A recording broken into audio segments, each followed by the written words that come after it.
They were dressed for bed. They weren't expecting company. It was pretty obvious. No one could have expected someone would murder Wayne and Sharmon Stock in their secluded farmhouse.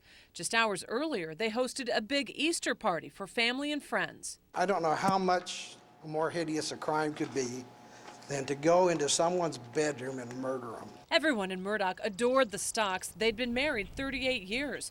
Their execution-style deaths and arrests of their own relatives hit the small town hard. Prosecutors charged the couple's nephew, Matt Anzur, and cousin Nick Sampson with the double murder.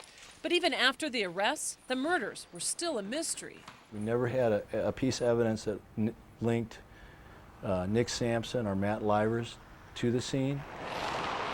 I'm innocent. I had absolutely nothing to do with this. The charges dropped, the relatives freed, but the case not solved.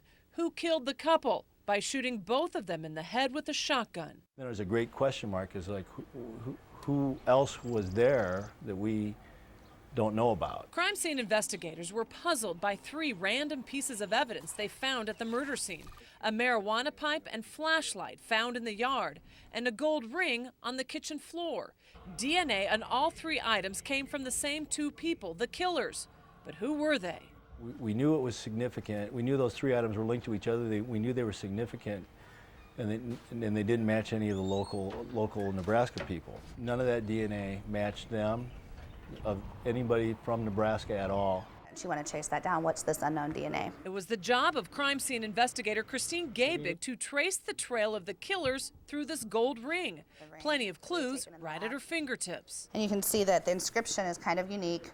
I thought because it's on the outside of the ring, which you don't see that often. Usually people do that on the inside.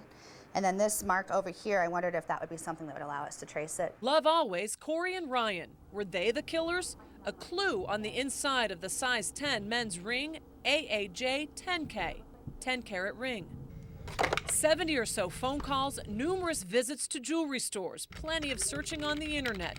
Investigator Gabig figured out the ring came from Walmart, but which one? There are 2,500 stores in the U.S. She tracked the manufacturer AAJ, A&A Jewelers, to Buffalo, New York in a matter of days. It was kind of ironic because when I called, it was their last day in the office. This company had gone bankrupt, and this woman was just there cleaning out the office. Investigators admit much of their detective work has to do with luck and timing. And talk about timing in this case, had Gabig made that phone call to A&A Jewelers in Buffalo, New York the following day, the company's phone would have been disconnected, and she would have never gotten that purchase order showing where the ring came from, and more importantly, who bought it. So when she faxes to you from New York, did you feel like this was a lottery ticket? Oh, I think I was screaming and jumping up and down. I was very excited, absolutely. Corey Zastrow bought the ring in 2004 at a Walmart in Beaver Dam, Wisconsin for her boyfriend, Ryan. And since then, they'd broken up. So they found the boyfriend, and he said, yes, I had this ring, but it was in my truck, and my truck was stolen. A stolen truck out of Wisconsin, a red 2002 Dodge truck the killers used to get away from Murdock. Police in Louisiana found the truck along with the real killers, Greg Fester and Jessica Reed.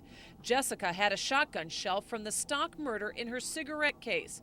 The DNA on the ring, flashlight, and marijuana pipe belonged to, you guessed it, Fester and Reed. At the time, it just, I was so focused on figuring out what was going on and how this ring was involved.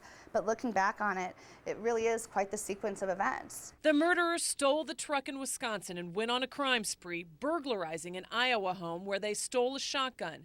They used that shotgun to kill Wayne and Sharmon Stock in Nebraska.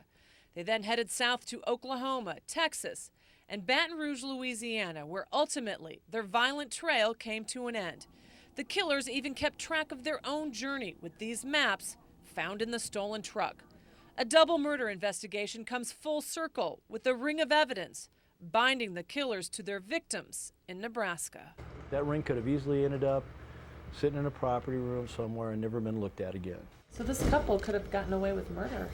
Yeah, they would have absolutely. I mean, how, unless they would have just been out there doing whatever they do.